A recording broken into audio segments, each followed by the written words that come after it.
स्वागत है एक और नए ब्लॉग में। मैं आ चुका हूँ मैसूर जंक्शन। बेंगलोर से चल के रात को चला था मैं, सुबह तक मैं यहाँ पहुँच गया 5 बजे। तो ऐसा वेट करने के बाद और फ्रेश होने के बाद आज मेरा प्लान है मैसूर पैलेस देखने का। ये पैलेस बहुत मशहूर है और यहाँ पर बहुत लोग आते हैं बहुत दूर दूर से। मैसूर जंक्शन से निकलने के बाद ये रोड पर चलते हुए गवर्नमेंट की कोई बिल्डिंग है और ये देखें आप, ये महल से कम नहीं लग रही है, बहुत खूबसूरत। इसको देख के ही मुझे तो लगा कहीं यही तो नहीं है महल, बट नहीं, ये नहीं था। तो मैं आगे की तरफ चला। इसके पीछे भी मैंने कोशिश करी देखने की कि क्या है, लेकिन फाइनली ये बिल्डिंग बहुत बड़ी है। उसके बाद देखते हुए मैं आगे चलता रहा। रोड यहाँ के बहुत क्लीन, बहुत साफ़। के रेलवे जंक्शन से वॉकिंग डिस्टेंस पर है 2-3 किलोमीटर। तो मैं इतना अच्छे रोड्स थे कि उनको देखते ही देखते मैं फाइनली मैसूर पैलेस तक पहुंच गया। ये देखें आप, इतना बड़ा पैलेस, और ये इसकी गुंबद जो है ये लाल ग्रेनाइट पत्थर से बनाई गई हैं, जो कि अपने में एक आकर्षण का केंद्र बनती हैं। दोस्तों, इस पैलेस की बात करें तो इसको मैसूर पैलेस और अम्बा विलास पैलेस भी कहते हैं। ये सेंटर ऑफ मैसूर है, मैसूर के सेंटर में बना हुआ ये पैलेस है। ये बहुत ही खुले एरिया में बना हुआ है। इसकी हर तरफ आप जहाँ जहाँ आपकी नज़र जाएगी आपको दिखेगा इसकी खूबसूरती और नक्काशी। ये वादियार राजवंशों के द्वारा बनाया गया है और इसको सीट ऑफ मैसूर भी बोलते थे। ये इतना बड़ा पेड़ ज़मीन से होकर गोभी के फूल की तरह खिलता हुआ आगे की तरफ, ये काफ़ी लंबा है। जब आप इसमें एंटर करेंगे तो आपका 100 रुपये एंट्री फीस है, जो कि कैश में लेते हैं ये लोग। और उसके बाद जब आप अंदर जाएंगे तो इसके अंदर जूते पहन के नहीं जा सकते। तो यहाँ पर ये क्लॉक रूम है, यहाँ पे आप अपना सामान बैग वगैरह रख दीजिए, ये आपको टोकन मिलेगा। फिर उसके आगे, जैसा कि मैं कह रहा था कि जूते पहन के नहीं जा सकते, तो आगे एक साइड में जगह है ये वाली, यहाँ पर आप अपने जूते जमा कराएँ। आपको 2 रुपये कैश देने होंगे, ओनली 2 रुपीज़ आपसे लेंगे। फिर उसके बाद आप जाने को तैयार, आप अंदर जा सकते हैं। यहाँ पर जब आप कोई सामान वगैरह अंदर घुसते हैं तो उसका स्कैनिंग भी किया जाता है, क्योंकि सिक्योरिटी भी ज़रूरी है। इतना बड़ा महल है, हमारे देश की धरोहर है। ये इस तरीके से स्ट्रक्चर डिज़ाइन है कि आपको किसी से पूछना नहीं है कहाँ जाना है। वो लगा हुआ है बोर्ड का, पहले यहाँ से एंटर कीजिए, फिर दाएँ मुड़िए, फिर बाएँ मुड़िए। उस तरीके से पूरा line by line chronological order में डिज़ाइन किया हुआ है। दोस्तों, ये हैं तोपें। तोप ये लड़ाई और जंग में यूज़ नहीं होती थी, ये सिर्फ सलामी देने के लिए। जब भी दशहरा का त्यौहार होता है तो उस दौर पर भी इनको इस्तेमाल किया जाता है। आप ये देखें छत की खूबसूरत नक्काशी और बहुत ही प्यारी डिज़ाइन इस पर बनी हुई है। जब आप आएंगे तो आपकी नज़रें, लोग कहते हैं हटेंगी नहीं, मैं ये कहता हूँ आपकी नज़रें टिकेंगी नहीं। जिधर आप जाएंगे कभी उधर देखेंगे, कभी उधर देखेंगे। ये वो जगह है, आप देख सकते हैं, ये सोने चांदी के चीज़ें हैं। ये कुछ तो इसमें है जो कि लोगों ने गिफ्ट करी राजा को। ये शायद ऐसा माना जाता है कि ये जैनी उस दौर के जो थे, उन्होंने राजा को ये सारी चीज़ें गिफ्ट करी, और ये गिफ्ट का सेक्शन एक अलग तरफ ही लगा हुआ है। अगर हम इसके डिज़ाइन की अगर बात करें तो ये बनाया गया था 1897 में, यानी 1897 में इसका काम शुरू हुआ था। 1912 में ये बनकर तैयार हुआ था। लगभग 15 साल लगे इसको बनने में। ये वो हाथी हैं जिनका राजा ने शिकार किया था। 80 किलोमीटर दूर है यहाँ से, वहाँ इनका शिकार किया था, और ये ओरिजिनल हाथी है। आज भी इनको सजो के रखा हुआ है। ये आप देखें, बहुत बड़ी जगह है। छत की डिज़ाइन आप देख ही चुके हैं, और ये रात को लाइटिंग जब होती है तो और भी सुंदर हो जाता है। ये है पेंटिंग एरिया। इस पेंटिंग एरिया में ऑलमोस्ट 26 पेंटिंग लगी हुई है, और ये पेंटिंग में ये उस वक्त की ये टेक्नोलॉजी है, जैसा कि जिस तरफ आप देखेंगे आपकी तरफ ही पेंटिंग देखने लग जाएंगी। और टोटल 26 है। और यहाँ पर जो पेंटिंग लगी हुई है ना, वो 1930 से 1942, यानी पूरे 12 साल की पेंटिंग्स हैं जो यहाँ पे लगाई गई। पीछे आप देख सकते हैं वो दरवाज़ा शानदार चमक देता हुआ।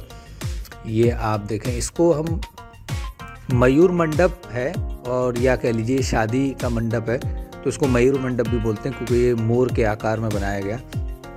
जब आप यहाँ बैठेंगे, जिस तरह आपने फिल्मों में या नाटक में देखा ना कि वो रामायण और महाभारत में जो महल होते थे, वो वाला फील आपको मिलेगा। सोने चांदी की सजावट, बहुत ही खूबसूरत। ये खूबसूरती के मामले में इसका कोई मुकाबला नहीं है।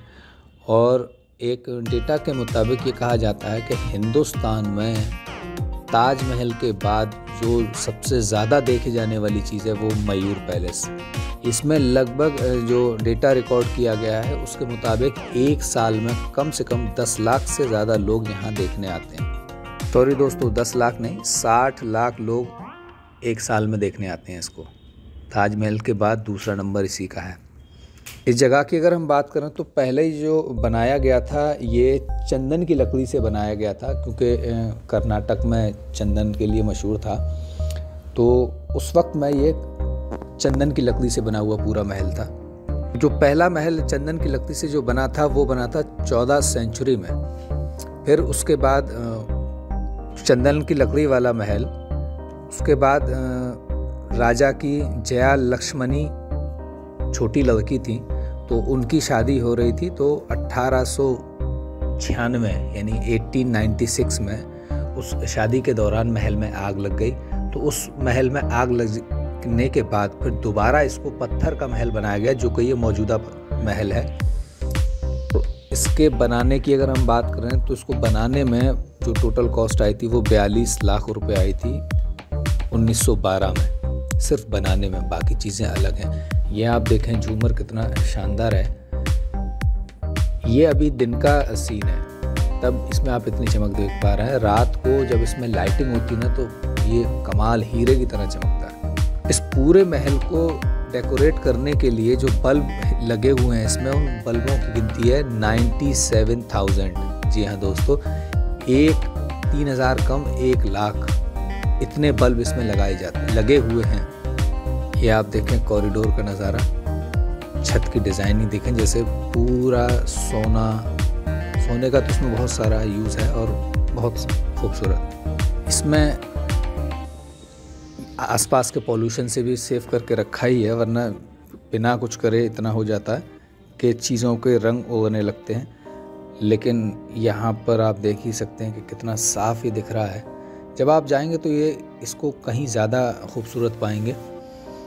ये छत की लकड़ी में बात एक ही है, लकड़ी की छत।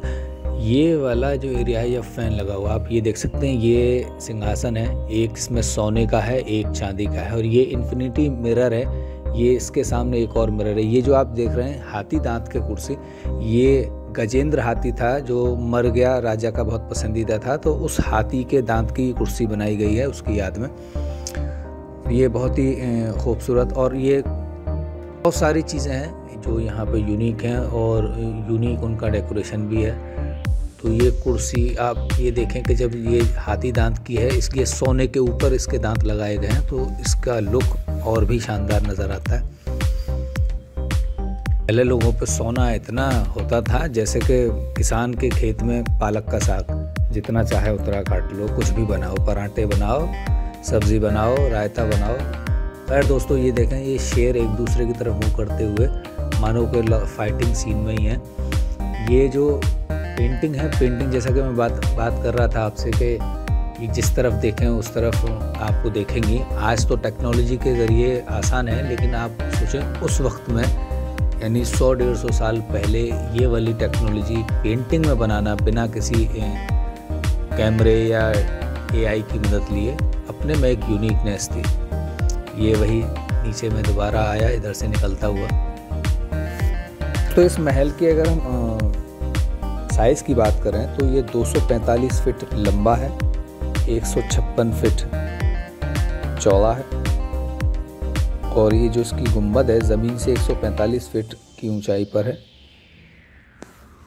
ये जो आप देख रहे हैं ये हाथी के ऊपर बैठ के जाने वाला है, जिसमें राजा बैठ के जाते थे। इसकी ये पूरा गोल्ड का बना हुआ है, और इसकी अगर हम बात करें तो आई थिंक ये 82 या 84 kg का बना हुआ है, यानी 82-84 किलो का है ये, और प्योर गोल्ड का है, इसमें कोई मिलावट नहीं है।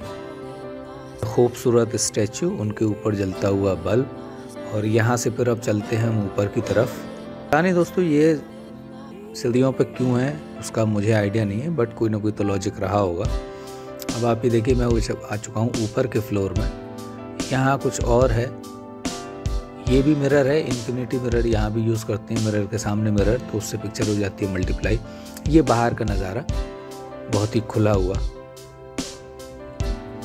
देखें आप तो नीचे से थोड़ा सा ऊपर वाला डिफरेंट है, लेकिन हाँ खूबसूरत जितना वो था उतना ये भी है।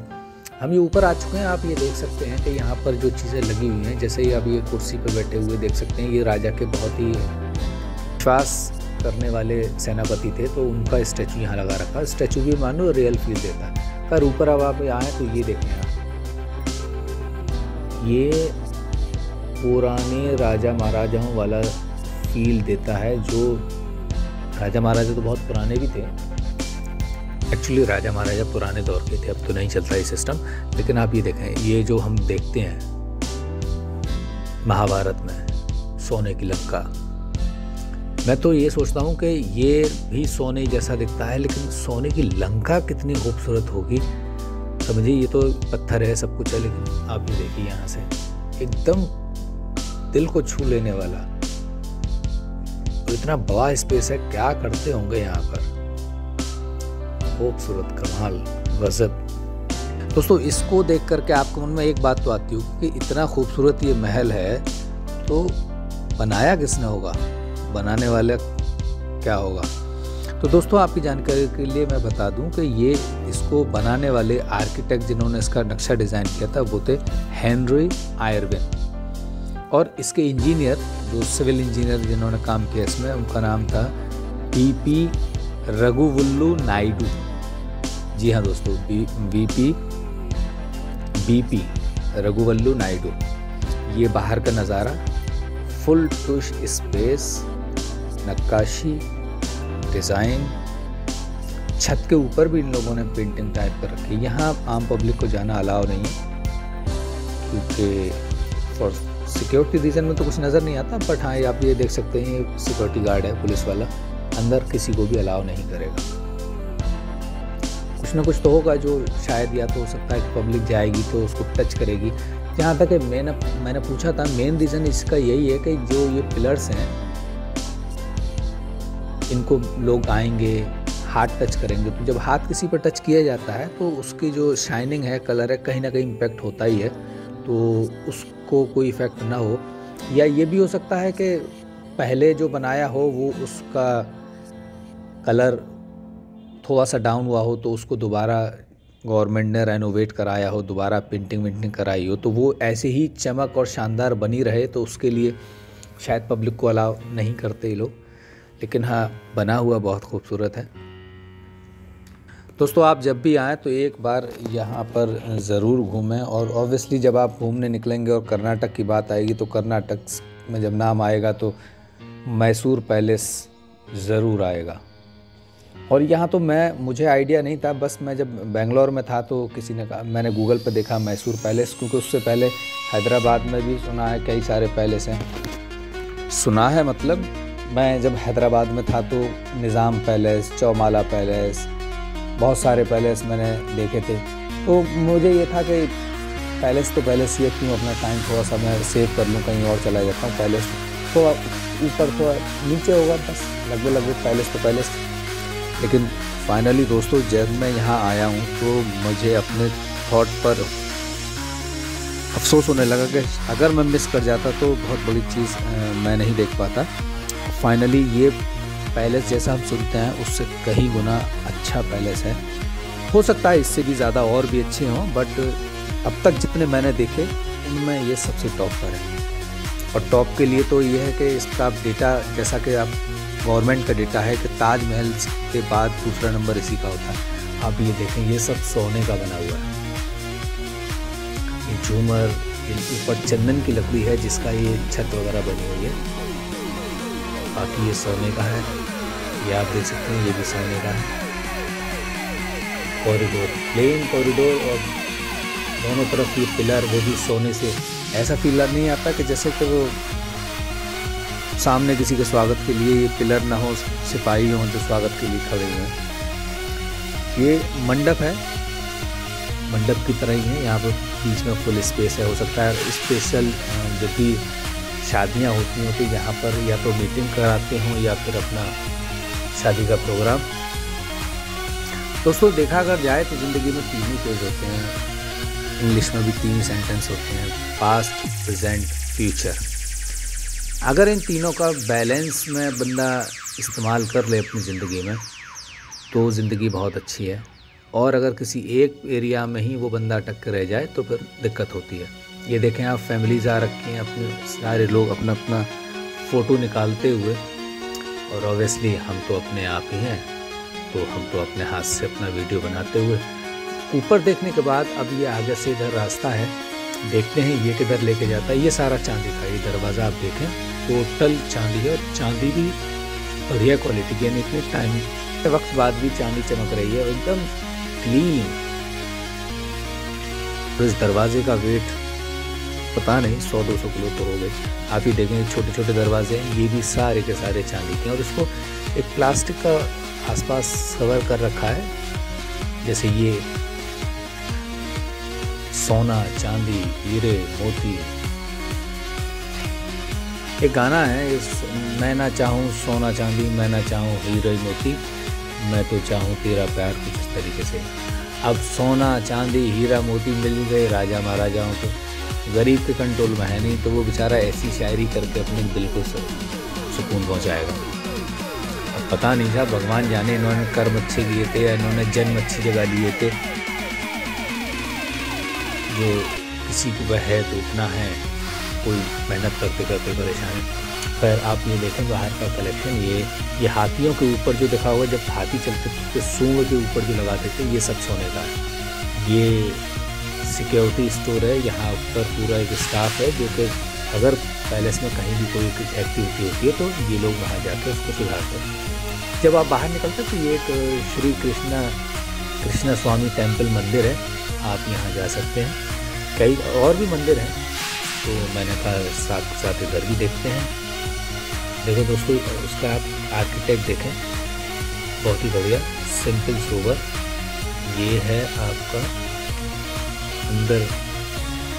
अंदर देखने के बाद फिर मैं निकलता हूँ बाहर। अब ये देखें, ये बाहर का रास्ता है।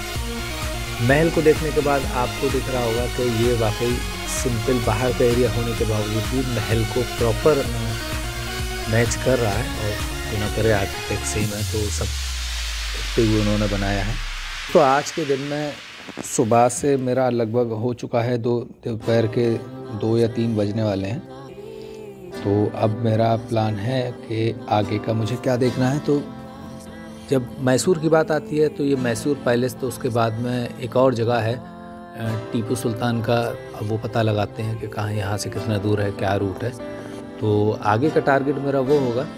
उससे पहले आप ये देखें, ये एकदम जब मैं यहाँ से निकल रहा हूँ, आप कहीं अगर यहाँ भी साइड में कहीं बैठेंगे तो आपको बड़ा सुकून, शांति का अनुभव होगा। क्योंकि यह आप ये देखें, दूर से भी मेरे पीछे देख सकते हैं वो गुम्बद दिख रही है। ये जैसा कि मैंने बताया था कि ये रेड ग्रेनाइट से बनी हुई है, दूर से ही दिखती हैं, और ये सोने के ऊपर जो लगी हुई है, इसमें ये सब सोने का है, और ये अलग ही मज़ेदार चीज़ है। बेंगलोर देखने के बाद मेरा था कि मैं सीधे गोवा की तरफ निकल जाऊं, बट मैंने सोचा कि जब आए हैं बहुत पहले से, मतलब टीपू सुल्तान और सीरियल नाटकों में देखा था, तो मन करा कि भाई उनको भी देखना चाहिए, वो कैसी जगह थी वो धरती। तो फाइनली यहाँ पर तो एक नहीं 2 चीज़ें देखने को मिली। एक मैसूर पैलेस, ये भी कमाल निकला। अब यहाँ से ये एग्ज़िट का एरिया है, एंट्री वहाँ से हुई थी, यहाँ से भी निकल सकते हैं, बट यहाँ पे बंद है गेट। तो ये उधर से एंट्री कीजिए, महल देखिए, बाहर से एग्ज़िट, पीछे से एग्ज़िट कीजिए, फिर उसको चलते चलते वापस आप वहीं आ जाएंगे जहाँ आपने अपना क्लॉक रूम था, शूज़ लेने वाला था, तो वो सारा सामान आप कलेक्ट कीजिए। कलेक्ट करने के बाद फिर आप अपना जा सकते हैं। और जब आप एंट्री करेंगे तो लेफ़्ट हैंड साइड में ही वॉशरूम का है, पानी का है, तो ये सारी चीज़ें हैं। वापस से मैं देखो वहीं पर आ गया चलते चलते, एक बार इसको दोबारा से देखते हुए। खैर उम्मीद करता हूँ आपको ये ब्लॉग अच्छा लगा हो। तब तक आप अपना और अपनों का रखिए ख्याल। मिलते हैं अगले ब्लॉग में।